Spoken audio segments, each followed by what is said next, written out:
What's up, White Whale?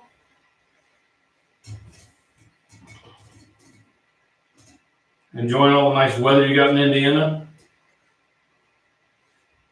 Steve, how's it going, man? Jay Basson, what's going on, guys? We'll keep get a couple more people in here calling in.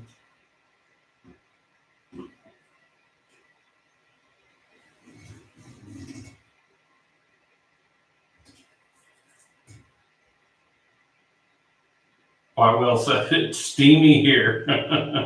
I don't know about steamy, man. It finally turned cold here. Capitals fan, what's up, dude? DJ, how's it going, man? David, happy Monday Night Live, definitely. Monday Night Live without this guy over here. He failed me today. He should be tuning on here in a little bit. He had to work late this evening, so you get stuck with just my beautiful face tonight. Let's see here. Fishing Fat Man, what's going on, dude?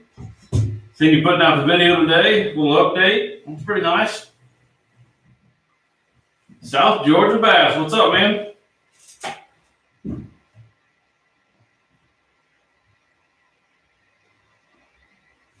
Oh, Whitewell says lots of rain, water temps are up, bass are biting. Man, I'm glad they are for you. We've been checking around here, but it has been just crazy. I mean, we can't break that 40-degree mark. The rain we had was pretty chilly rain. We had a lot of rain. Let's see maybe like Friday. I guess it was Friday night, maybe Thursday or Friday night. We had some major thunderstorms come through. I haven't checked it after that, but it may have come up a couple degrees. But man, I guarantee you, it is muddy, muddy, muddy. My pond, it literally looks like chocolate milk right now, and it's still flowing over. So I'm sure the lake isn't that much better. Bailey, what's going on? Yeah, you're missing me. I know. I'm your favorite. So Oklahoma's Worst Angler says, I hope you know how much I care. I'm watching the game on my phone and watching you on the computer. Hey, I'm important, man. You don't need no stinking game. Carl Stokes, what's going on, dude? DJ says 3-day weekend coming up and the cold has locked in. Yeah, that is no joke. It's terrible. Like I said, I don't know. I can't complain. We've had such a mild winter. I mean, it hasn't been bad at all.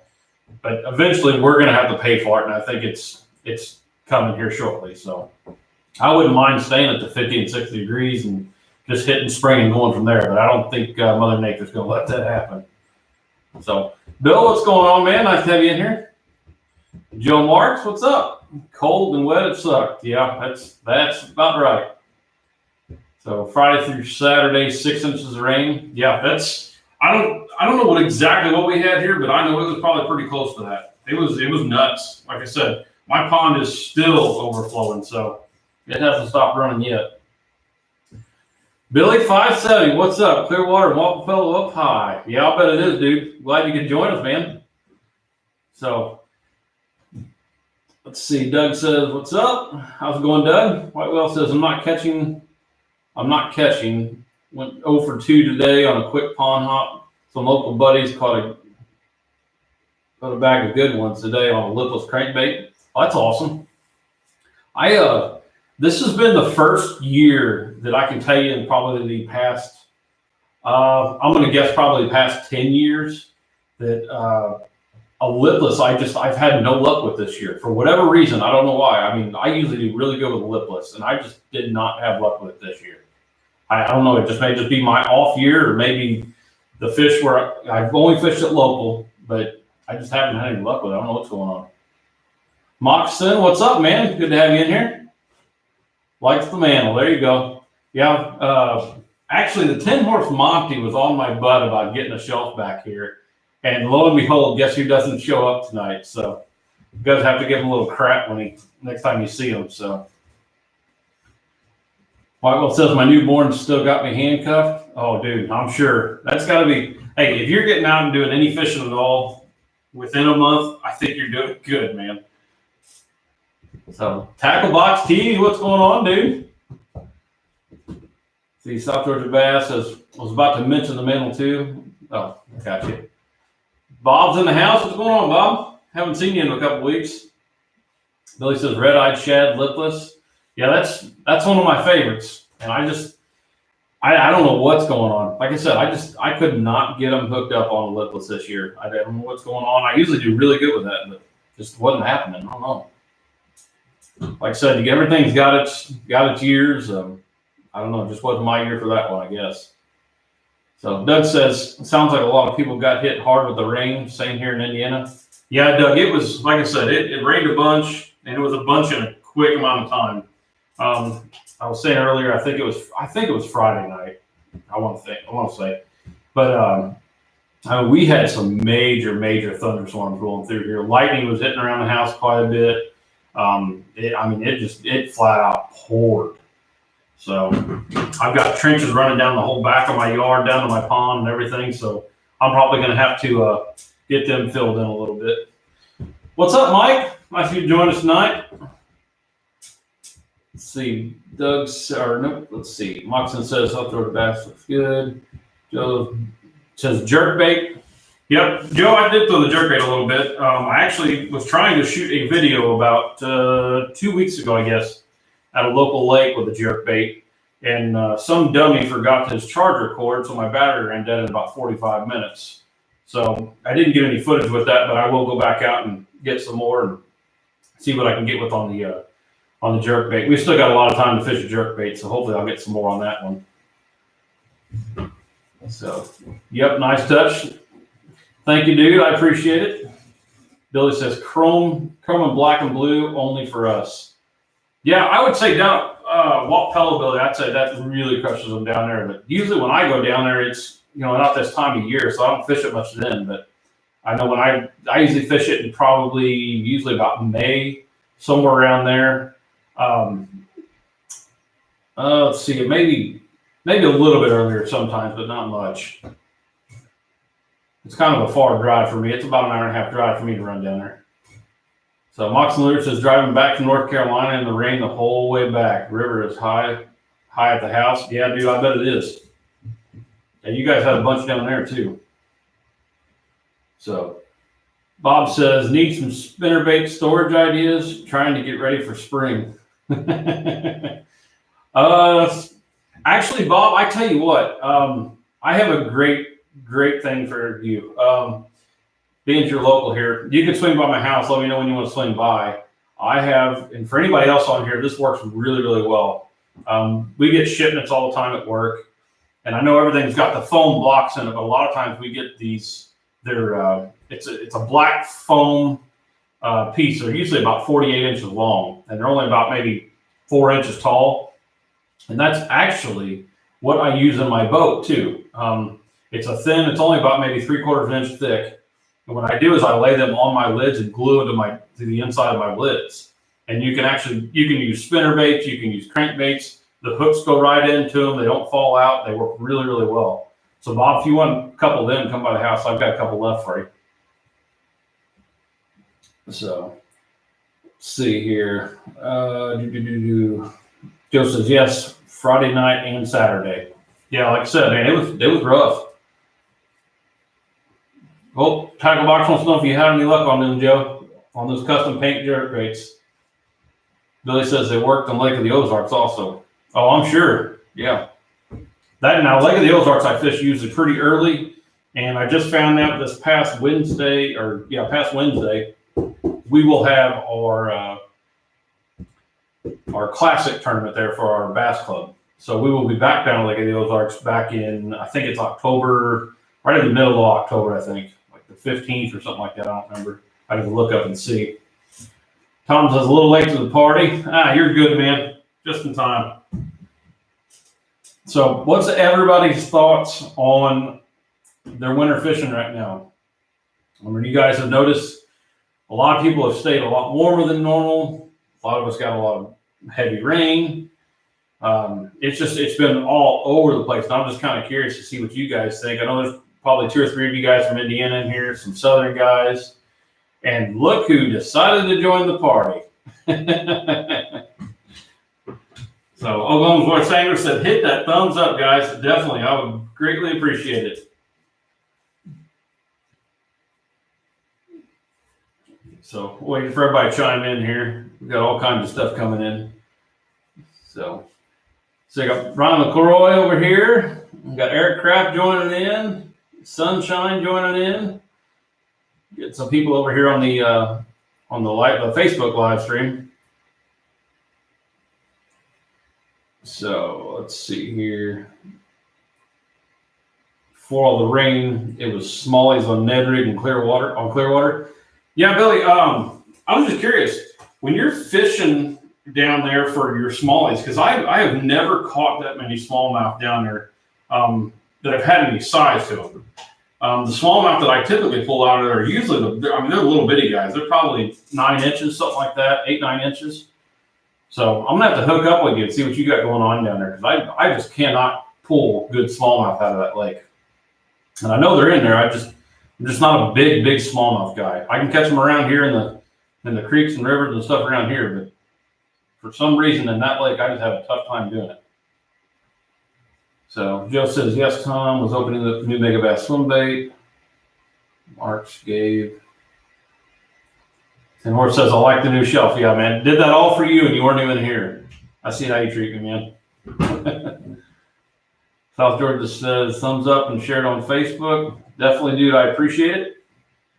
Hank Snow says, howdy. Fishing here is hot and sunny in Florida is okay. Caught a 3.5 pounder tonight. Hank, dude, man, you find that sore, just dig in, don't you?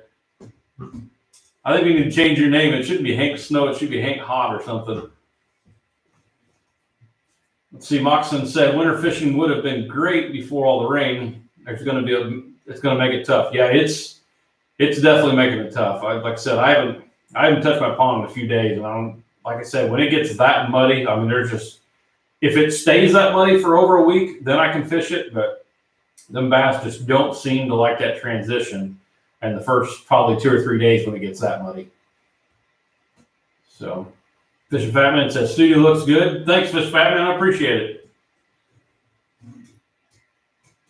Tin Horse Monty, where's my mystery tackle box? So, and actually, while you guys are on, I know you guys, most of you all seen my video, the last video, that lucky tackle box, that one there, and this one over here. Those were my last ones I was doing. That was just a kind of a 3-month deal. I did it just to kind of make a little content on, kind of see what they had in their boxes, and let you guys know a little bit so you didn't have to spend the money on them. Not that you would, but just kind of wanted to throw them out there. Wednesday's video, when it drops, I will be doing a huge giveaway with this stuff. Both of them boxes will be in there. Not that many people want them, but they will be in there. And then I also have a bunch of other baits to get rid of. So make sure you guys watch that video Wednesday. I'll drop it about 7 o'clock in the morning like I usually do. And make sure you get over and get entered, because it will be a good giveaway. And I will explain all the baits and everything in that video. So should be pretty good. So let's get caught back up here. All right. Oklahoma's worth Hank, that's just hurtful. Yeah, Oklahoma's worth or Alex, I'm telling you, Hank just digs into us all the time about how nice he's got it up or down in Florida, fishing all the time and everything. Everybody else is up here stuck in the winter months. So White Whale Fishing says the winter reminds me of last year, but no polar vortex. Unseasonably warm and lots of rain. Yeah, dude, it's starting out pretty dang close to what last year was. But I'm glad you brought that up, because here's what I look at. Last year, everybody was complaining about, all the rain and everything. We went fishing and this and that. And there was so much rain. But I have told, I bet 100 people that going through all those months and everything else, and even in my own pond here, I've seen a better spawn this year than I have seen in probably the past 10 years. You always kind of see bass fry here and there after the spawn and everything else. For whatever reason, this year, I seen so much more of the bass fry. It was unbelievable. I mean, they were everywhere. I thought for a while there that I had bait fish spawn into my pond, there was that many of them, and I couldn't believe it. I'm like, holy cow! But it's the bass fry, and they did so well. And I think it has to do with we had all that rain, and that rain kept pushing all the water back up into like the grass areas and stuff like that, and those fish survived. So I look for this year to either be one, the fish are going to be extremely healthy because they had plenty to eat, or we're going to see a lot of dinks out there. So I'm not sure which way it's going to go yet, but let's have to wait and see. But let's see where we were at here. I think it's just weird.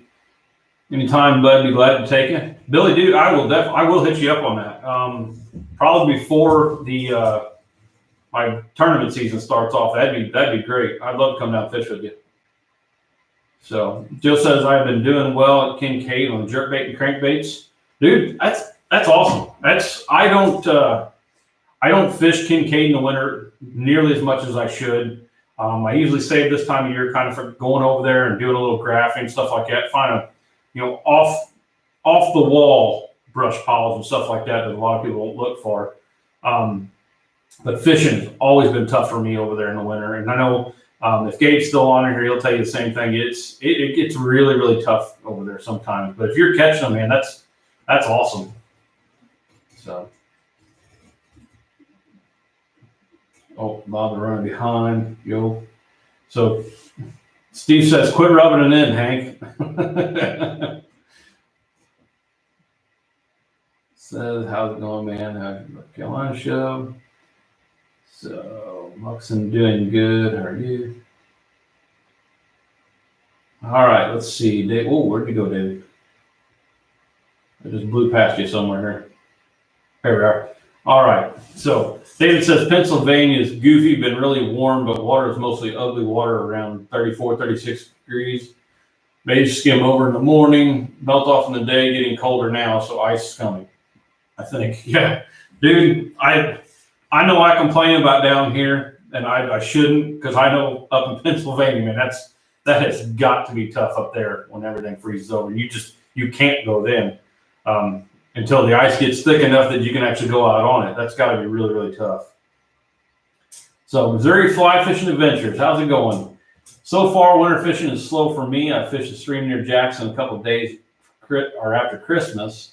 Fishing was super slow, but I got to test out some new flies. I've been tying. Well, that's awesome. So I'm guessing you're probably off of Gabe's channel because he's big into fly fishing. I just cannot. I'm not coordinated enough to do fly fishing. I'll just put it that way.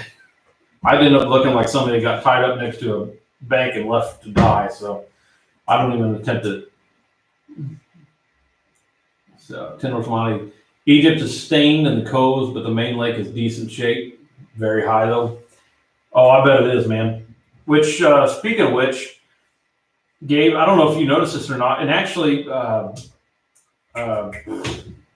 forgive me, I just forgot your name here. Hang on, let me scroll back up here. Joe, I think it was Joe. Joe was fishing over at, yeah, so Joe, you said you're fishing over at Kincaid. I'm just curious, have either one of you guys been over there to notice? I had heard that the lake was really, really drawn down, and they were actually worried about people putting in at the boat ramp because they were worried about them falling off the end of it. Just wondering if you guys seen any of that.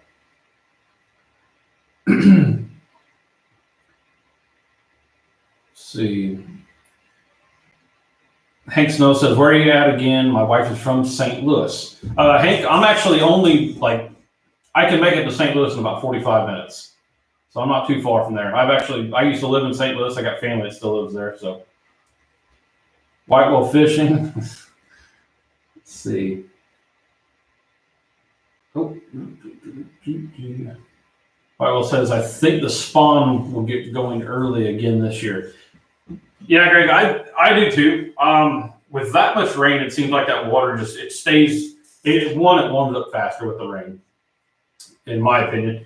And I think it does push them a little bit farther along.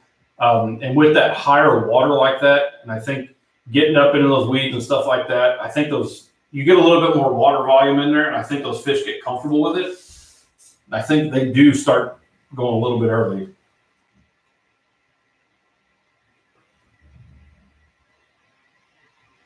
Let's see, Hank Snow says there'll be a struggle here. It's real. Billy, ours starts in mid-March, but anytime, no tournaments. Okay.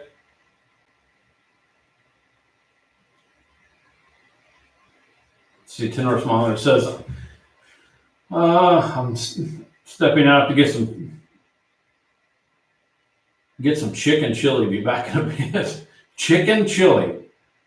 I don't think I've ever had chicken chili. I'm not even sure what that is. Smalley's slow up about the last of February. I got you. Okay. Well, I'll see if I can make it down there before then. We'll see what's going on. Let's see. Whitewell says, I'm going to start throwing the red baits tomorrow. Got a red black chatter bait with a red crawl trailer tied on in my truck right now. Yeah, dude, I was actually just talking to Alex from Oklahoma's West Anger the other day, and that's what I told him too. I mean, reds right now should be on fire, so told him to really pay attention to the lips. You start seeing those red lips, that's really a key sign there. Oh, Nate, did you see that? The Tin Horse Monty knew who you were. He didn't have to ask. Whitewell says, send some of that my way, Gabe. Chili chicken. Chicken chili. What is with chicken chili? I don't get that. I don't even know what that is. David says, anybody going to the Columbus show? Which I thought we had, I think there was a couple guys that were supposed to be going. I know I will not be going. That's the other way for me. So I know I will be going down to the Knoxville show with Moxon on the 25th, I think is when I'm going down there. It's a Saturday. I know he'll be there all week, but I'll be there just that Saturday. Hank says, thanks for the info. This morning, that's about 3 feet low on New Year's Day, but I'm sure it's very full now. No problem launching. Yeah, I'm just curious to how they actually let the water out. Somebody told me they were letting the water out, and I had heard, and I don't know if this is true or not, I had heard that they were doing it to kill some of the grass, which I hope that's not true. Let's see. Got to jump. Hit me up on a message when you want to go. All right, Billy. I appreciate it. I will do that, man. Joseph's Kincaid ramp was fine 2 weeks ago. Do know you must have a backup plan like cedar or grass. Yeah. Yeah, I need to make it over there. It's just I need to go to Lake of Egypt actually to get some fishing footage. It's just hard to make an hour and a half drive over there too. David says February 6th and 9th, I think. So if any guys are going to the Columbus show, let David know. He was asking in here. Oh, Moxon Lure said he will be at the Columbus Fishing Expo. That's cool.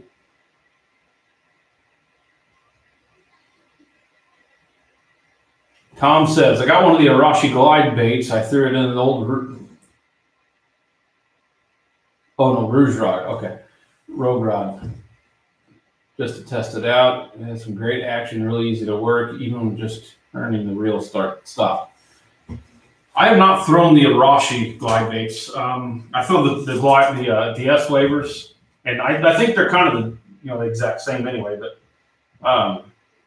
yeah, they're very, very, very easy to work. That's the one thing I think so many people liked it and were so easy to adjust to it and go to that is because of how easy it was to actually work. I mean, it'd be hard to screw that one up. And even if you're twitching your rod or anything like that, just to try and do different things, it really helps.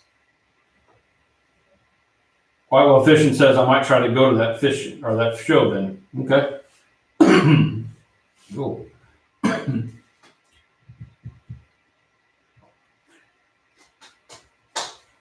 Yep, David says definitely going to go, and he will definitely find moccasin. So that's awesome. I go hit that dude. Go hit him up with some questions. All right, let's see here.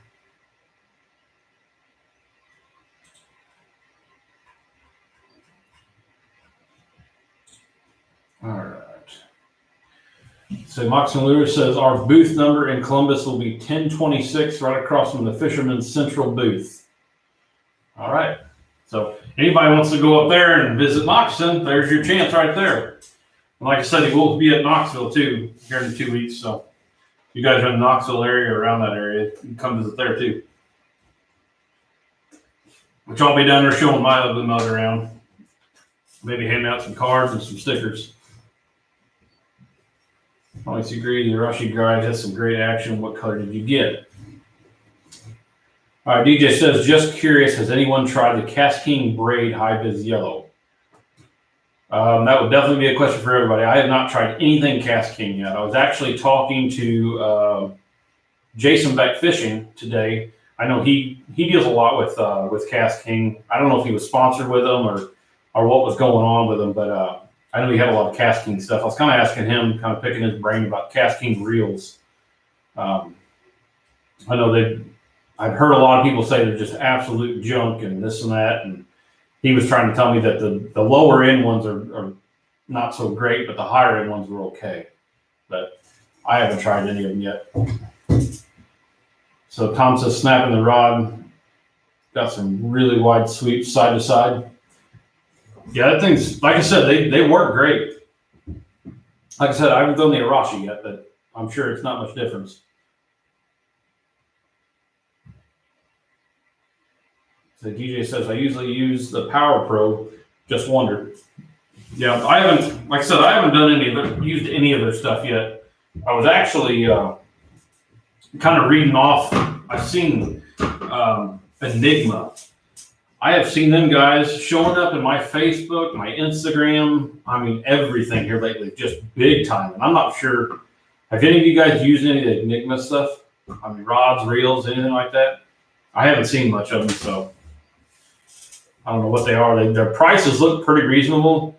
Pretty much everything they have was right at about $100 from what I've seen, but I haven't used any of it though. David says, hate to leave Power Pro, never had a problem. Yeah, that's a pretty tough one there. I hear a lot of guys really like it, Power Pro. Power Pro Slick 8 from Mr. South Georgia Bass and RC there. Gabe says, if you guys get a chance, check out Luke Duncan's Low Budget Live podcast. He had Ben Milliken on there today, talked about the Guggen deal, and it's good. It's a good listen. I will definitely have to listen to that. Is it Ben Milliken? Is that his name? For some reason that this sounded strange to me. I guess that's what it is.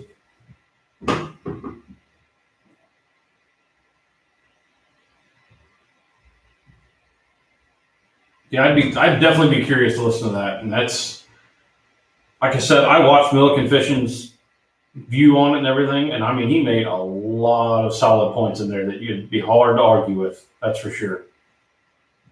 Like I said, I use Guggen soft baits and stuff, but I'm definitely not necessarily a Guggen fan.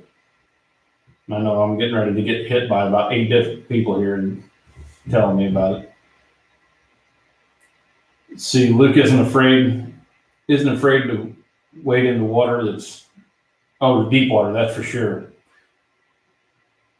And Tag Box, yeah, says yes, Ben Milliken. Okay. I don't know why that sounded weird to me. Just sounded off. I don't know. I guess I was never heard Ben Milliken, I guess. That's a great podcast. Bateman also doing a podcast called Bateman Raw, and it's also great. Yep. You got a Flair Christmas card. I highly doubt that. Don't even start that. I don't need that coming in. We'll start calling people on your route and telling them why they aren't getting their fishing lures. Moxon says, I bought 2 Enigma reels, uses speed spool bearings. Seem to be good reels so far. They are a little big for my hand. Overall seems like a decent reel. Really? Okay. I just from a couple of guys I've asked, like on Instagram and stuff like that, they said stay away from them, and I didn't know what was going on. I haven't answered back to them or nothing, so I didn't know what was going on with that. But if you think they're pretty decent, maybe I'll check them out. Because guys, I've said from the get-go when I started this channel, when we hit 500 subs, I will do a reel giveaway. I'm pretty much leaning towards a lose reel for the giveaway. I'd like to stay around that, probably that $100 range, something like that. maybe a little bit more, but not much. I don't want to go all out with it, but that's what I said I'd do. So I'm definitely going to follow through with that.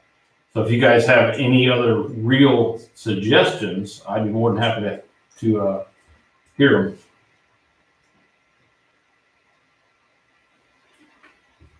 Gabe says, sorry. Yeah, It's the chili. Yeah, it's the chicken, man. Who eats chicken chili, dude? I've never heard of that in my life.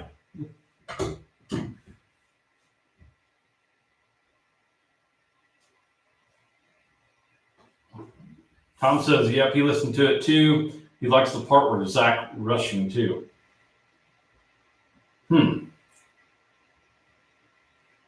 I guess I know what I'll be doing after the live stream tonight. I'll have to listen to that then. I should write it down because I'll probably forget it. But Gabe, if you would text me that so I don't forget about it. Otherwise, I'm going to have to go back there and rewatch all my own stuff here. So Moxon says the rods seem a little tip heavy, but the rods and reels have a $39 lifetime replacement. That's tough to beat. Yeah, that is very tough to beat. Like I said, I think from what I've seen on there, I think mainly everything was right at that $100 range.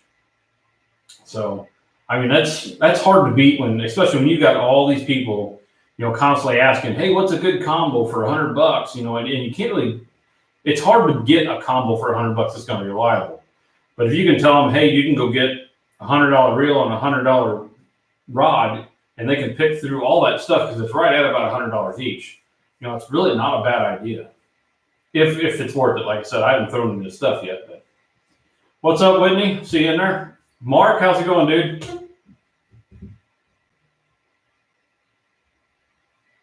Let's see here. All kinds of people chiming in on the other ones here. Oh, that's you, Gabe. Okay. Thanks, dude. I appreciate it. Like I said, I'll listen to it after the live stream tonight. So has anybody else tried any of that Enigma stuff except for Moxon? Like I said, I'd really like to kind of feel them out and see what they've got. But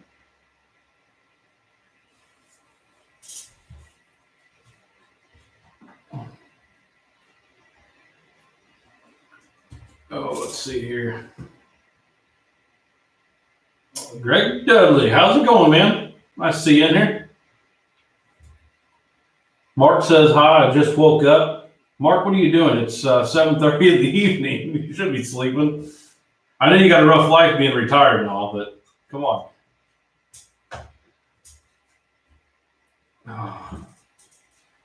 All right, so what's some other topics you guys want to cover tonight? We've got all kinds of stuff. I actually had a guy, which I haven't seen him in here yet. He hit me up on, what the heck was it? I think it was on Facebook the other day, asking about trailers. He put a question on there.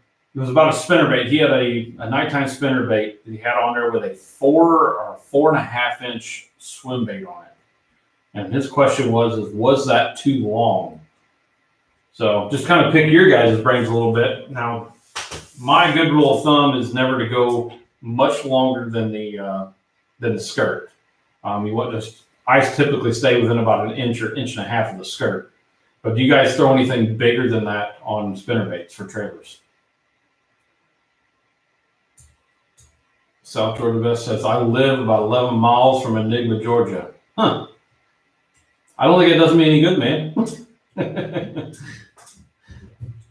Let's see, Aaron made it in here. How's it going, dude? Tom says, I'm surprised to see any Enigma stuff since Aaron Martins is using G-Limits rods this year. I thought Aaron's designed the Enigma line.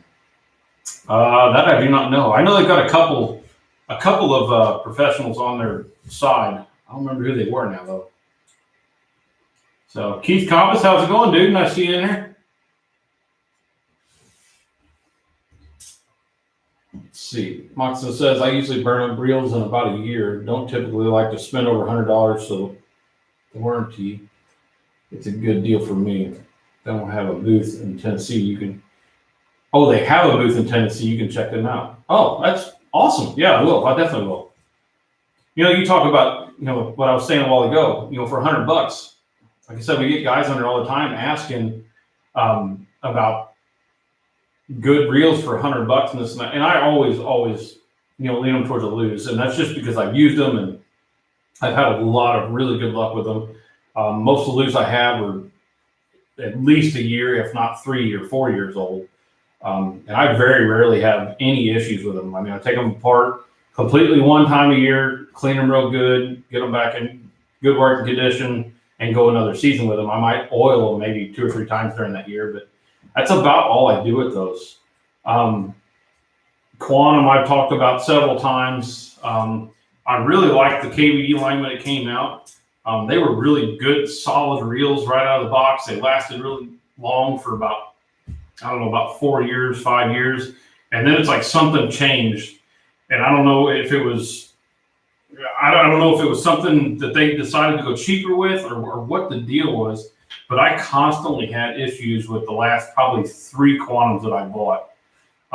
With the flipping switches, with the line guide, the worm gear on the line guide. I mean, it was always something. So I don't know what happened with them. I really did like them, but they just kind of went downhill for me. So Aaron says, hey, can I get some free advertisement? Yeah, dude, go for it, man. So Hank Snow says, I pro staff with Enigma for a while, and the rods I got aren't bad for the price I paid. All mine are the first generation Phenom rods. Okay. Adam Savage, what's going on, dude? Hank, I was just curious. I see a lot of guys on there. The comments I was kind of reading through on Facebook were talking about I think it's the IPN rod or IPPON rod or something like that. I guess that's maybe their higher end rods. I'm guessing. I don't know, but let's see. Moxon says, I like the Zoom Fat Albert single tail as a buzzbait or spinnerbait trailer. The Lose LFS is what I would advise for the $100 range. They do last better for sure. Yeah, I've got 2 of them. I really like them. And so he goes with the Fat Albert. All right. Now, just a question here. Do you guys change your trailer size as far as like your girth on your trailer size to keep it running higher up in the water column? Like if you're fishing, let's just say you're fishing on grass that's only maybe a foot or 2 under the water. Will you go to a bigger, thicker trailer to keep it up there, or are you just real faster? Because I'll tell you what I do here in just a second after I get a few answers here. And Hank said the IPPON rod is said to be good, but I never had to use one. Okay, no problem, dude. So Adam Savage says he just burns it. Okay. Let's see what a couple of these other guys say in here. I'm pretty curious here. See what the answers are going to be.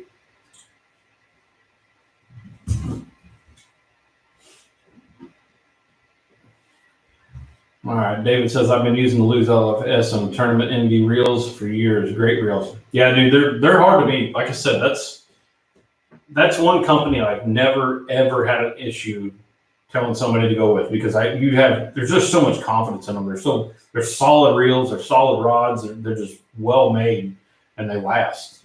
They're hard to beat. So, like I said, I'll let a couple more guys here answer that question and see what they say here.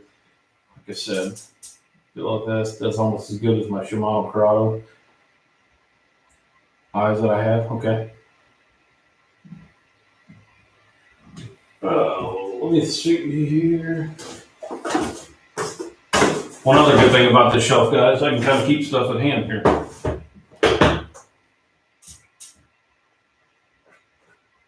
Throw that one out.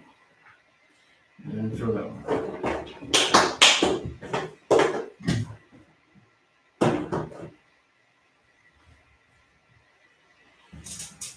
All right, so.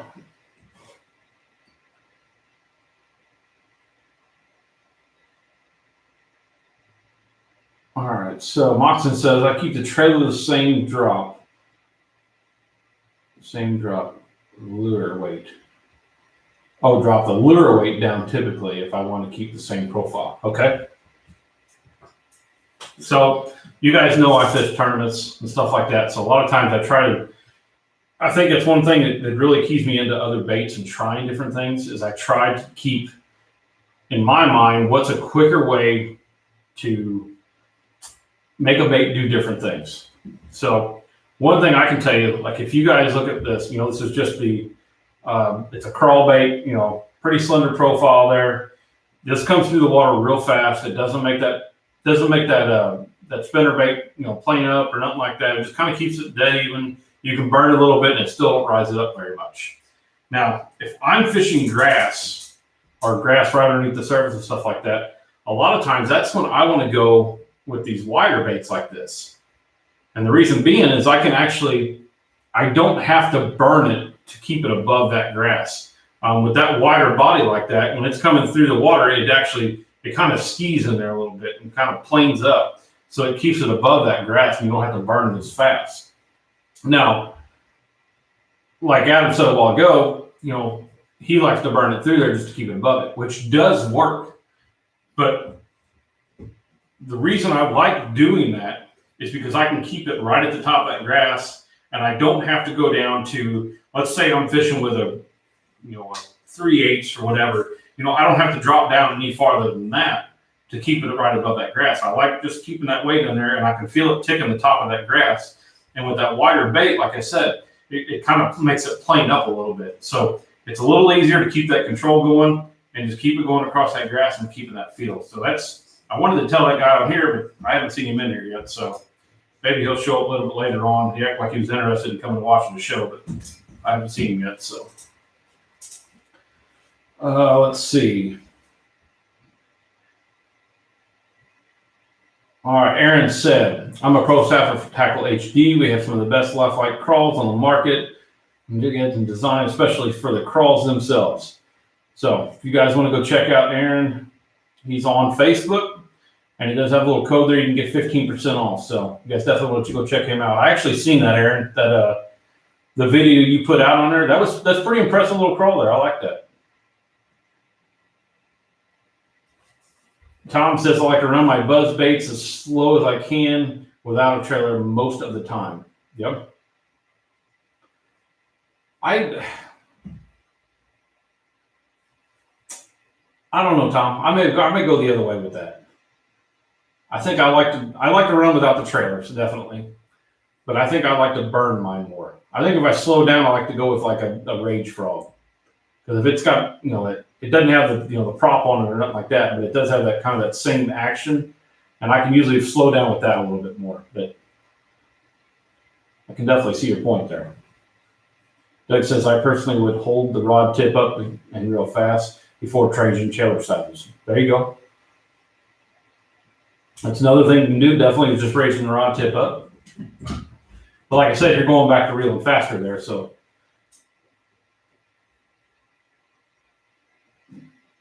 David says, same here, Doug. Yeah.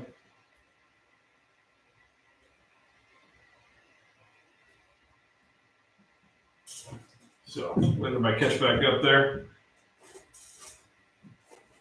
So I need to get you some of you guys down here and let you fish some of these grass lakes like we got. There's another guy just said, what's up, folks? Just got home. How's it going, Frank? So, like I said, guys, with that giveaway coming up Wednesday, make sure you get in there because I think David's going to be all over this thing with the lucky tackle boxes in there. He really likes some things.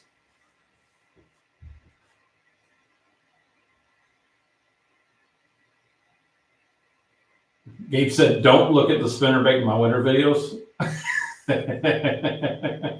Yeah. I know exactly which one you're talking about, Gabe. So, other than fighting strep throat, I'm good. Holy cow, dude. Yeah, you can keep that stuff. That's not fun. So Moxon says, I used to run a trailer hook on a buzz bait, started flipping them up and grub and rarely have short strikes. Has anyone else had that experience with that? I used to run a trailer hook on a buzzbait. Started tipping them up with a grub and really have short strikes. Does anyone else have that experience with that?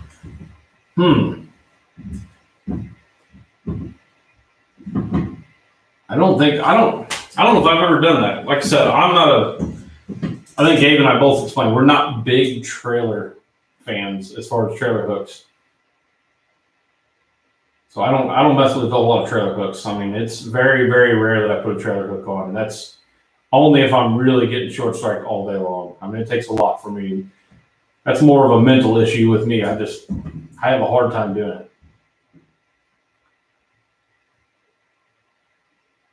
So Joe said, I've been using the Kitech swim bait for some time. Yeah, those are pretty good. I'd say probably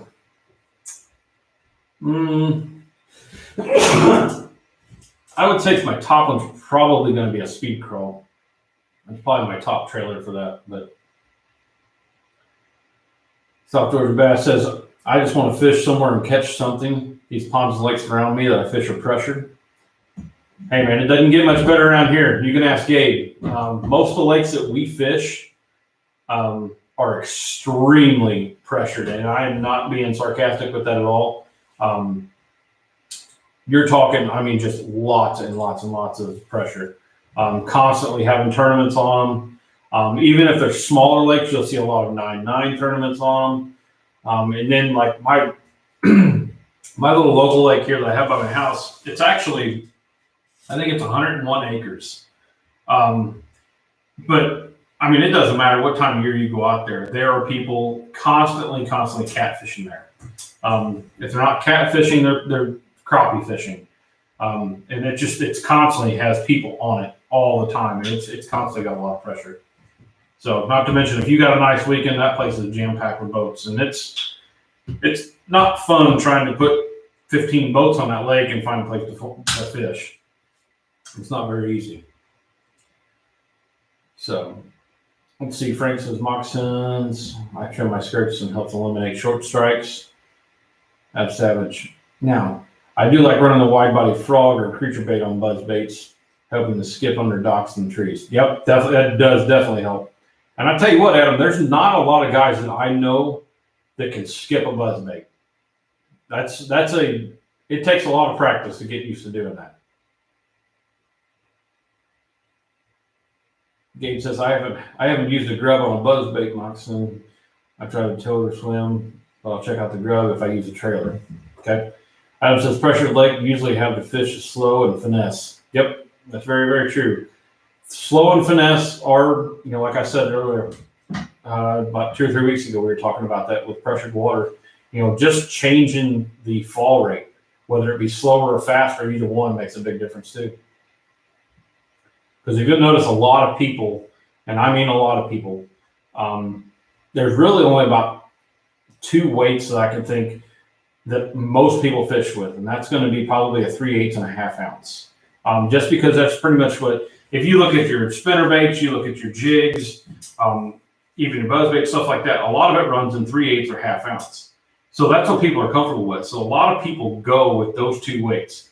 And that's kind of where I differ myself. I'll drop down lower, or I'll drop up or go up higher, just to change that fall rate. And it really makes a big difference on pressured bass. Oh, thanks, dude. Appreciate that.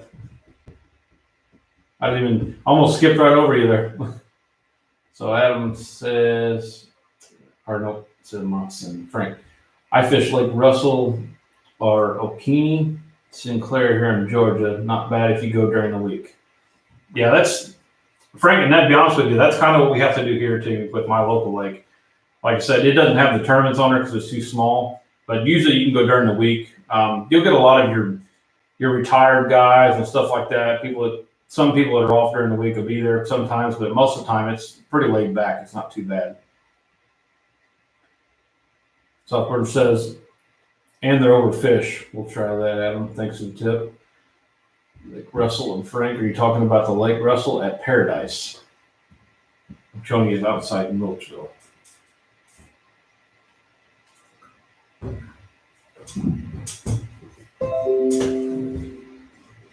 Hank Snow says, come on, guys, hit that thumbs up, definitely.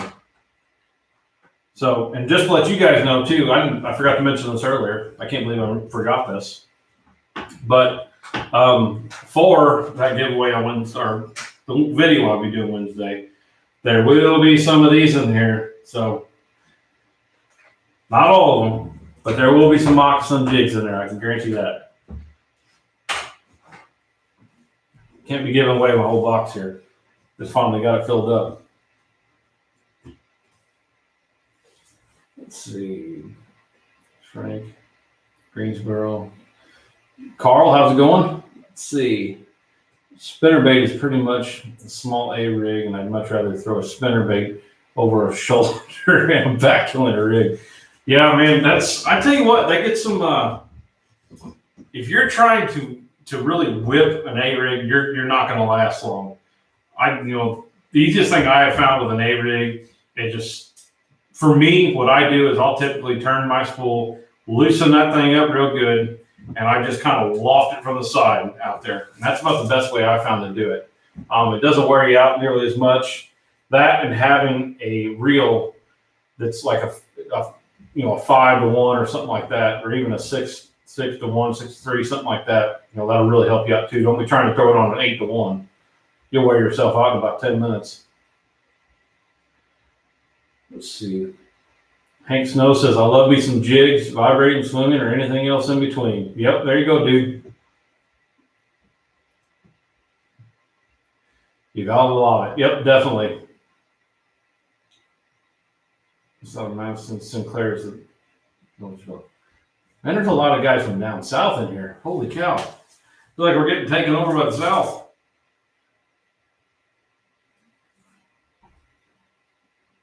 I'll make sure I'm not missing anybody over here.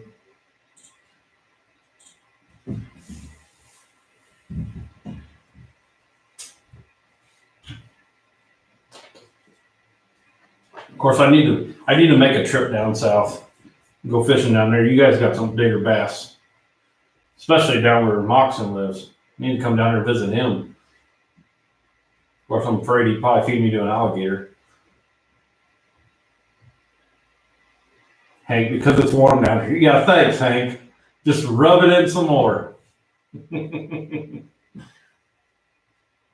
Frank Rowland says, my monster bass box arrives tomorrow. Dude, I seen Jason Beck showed me, I guess he had pictures of it or posted something or I don't remember somewhere I seen what come in all the Strike King stuff. Holy cow, that was a box. I was pretty impressed for being a box company that came in there. That was pretty impressive. We'll go to Florida with Hank. I'm not going nowhere here. No. If I'm going to Florida, it's going to go down there to hit Hank with a jig. For all of his remarks about being warm up down there and we're freezing up here.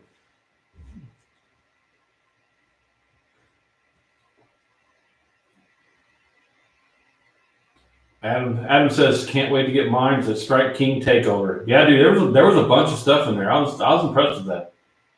Like I said, I won't be ordering any boxes of any kind, but Rick's got it going on. Frank says, I've been with them since they launched. Haven't been disappointed yet. I hear a lot of guys say that too. It's, I've heard it's, the better box and this and that.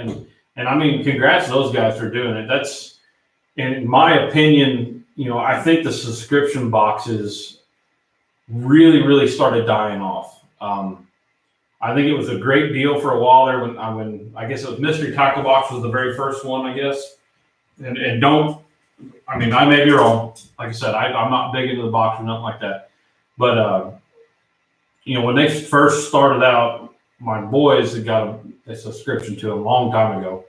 And it was pretty neat starting out, to see the different things and, it's stuff that they weren't used to seeing, make them get out of their comfort zone and try different things. I think it was a great idea, but how much longer do you think these box companies are going to survive? Because, there's so many different companies out there, so many baits out there that people just constantly push.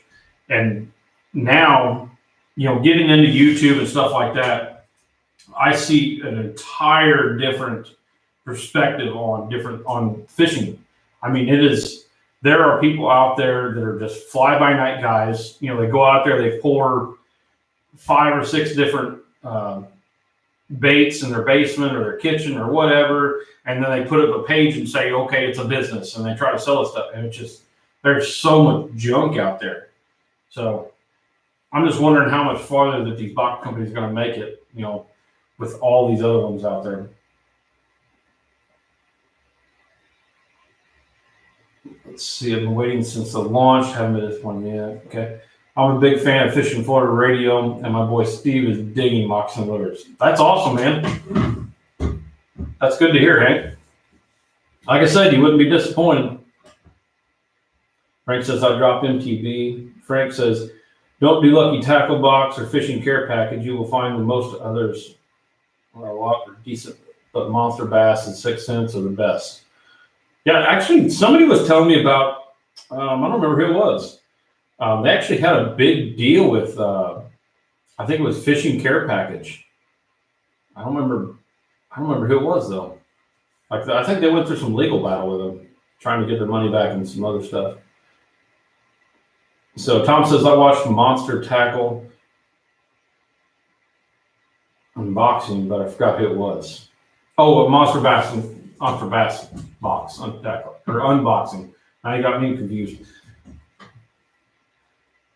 I think, like I said, I think Jason Beck had a video. He just released a video.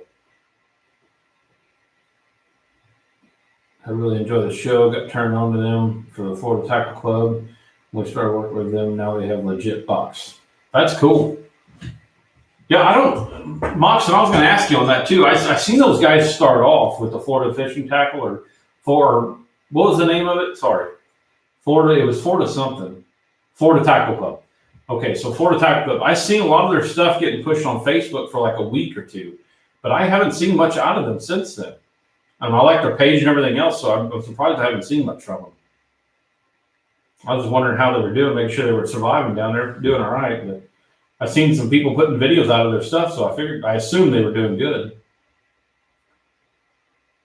Hank says, yes, if you want a great box, give the Florida Tackle Club a try. Their box is legit for sure.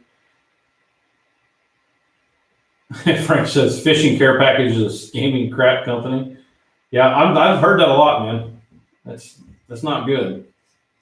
Joe said, I was watching Rick live earlier. He was talking about all the Strike King in a box full of custom painted KVD baits. Yeah,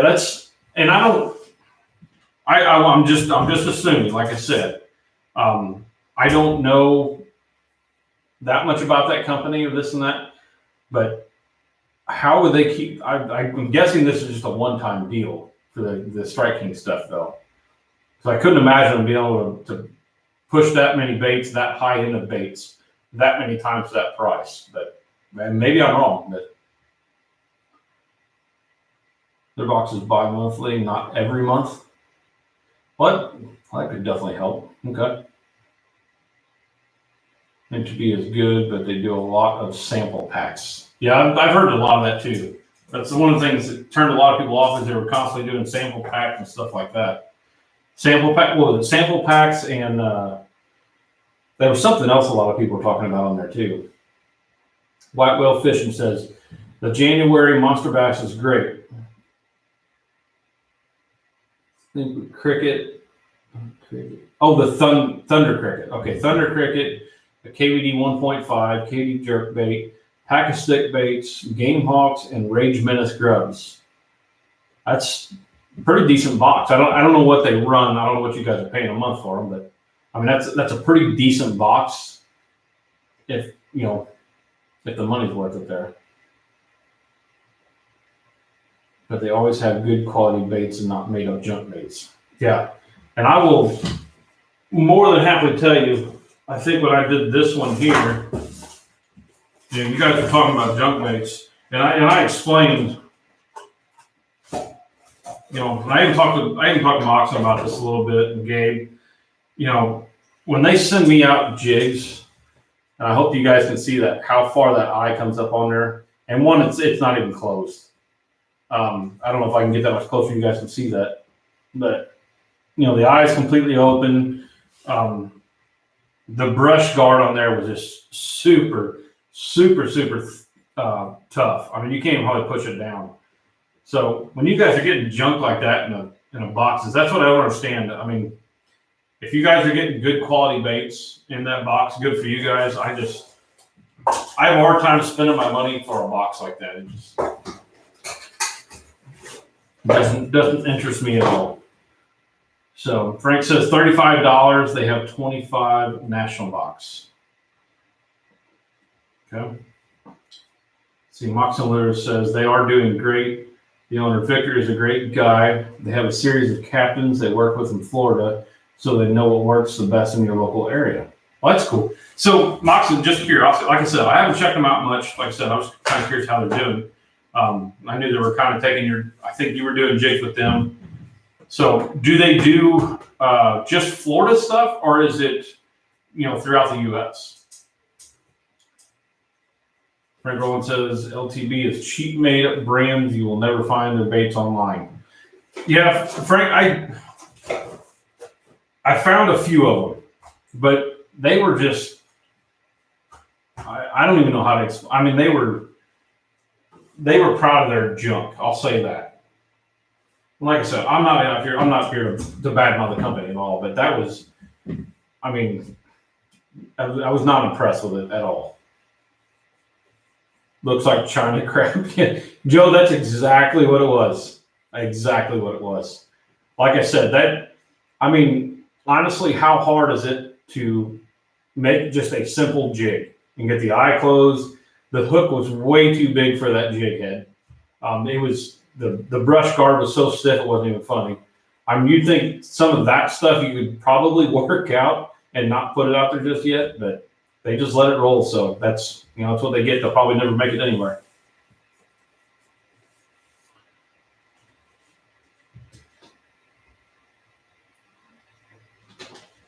I'm gonna have to get back on my Facebook and actually look them at Florida Tackle Club back up. Like I said, it's kind of odd that I haven't seen much from them. But with the way Facebook works, it's hard telling because they have all your things working one day, and then like 2 days later, you don't see half of them anymore. So Frank says 6 Cents has a good quality baits. I don't know. And I do like the box, but I bought a few things I like them. So baits. He doesn't do the box, but I bought a few things that I like them. Okay, I got you now.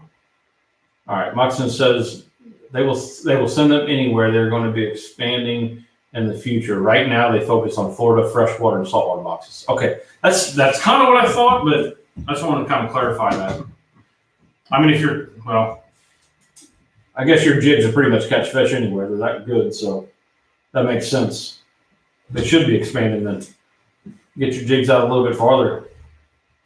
Like I said, I had Bass Geek was doing his live stream down at the Raleigh show, and I kept commenting on her and telling him to go check you out. And I was like, man, you got to check out Moxon Lures. So I'm glad he swung by it. He's a pretty decent dude. So let's see here. Now, Frank, what did you end up buying from 6 Cents? Because I tell you what, their products are pretty good quality. I really like their stuff. I really love their crankbaits. Before I started throwing Moxon swim jig, that's where I was getting my swim jigs from. But the key thing that I like better about the Moxon swim jigs is the paint not chipping off them constantly.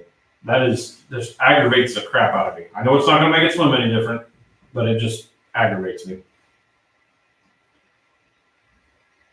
Frank says, sorry about my typing and wore out. Hey, no big deal, man. It's got to decipher through some of it. That's all right. And what company is that again, Moxon Lures? I wasn't paying attention. South Georgia Bass, that is the Florida Tackle Club. I can't wait to try my new Moxon Finesse jig and shaky heads.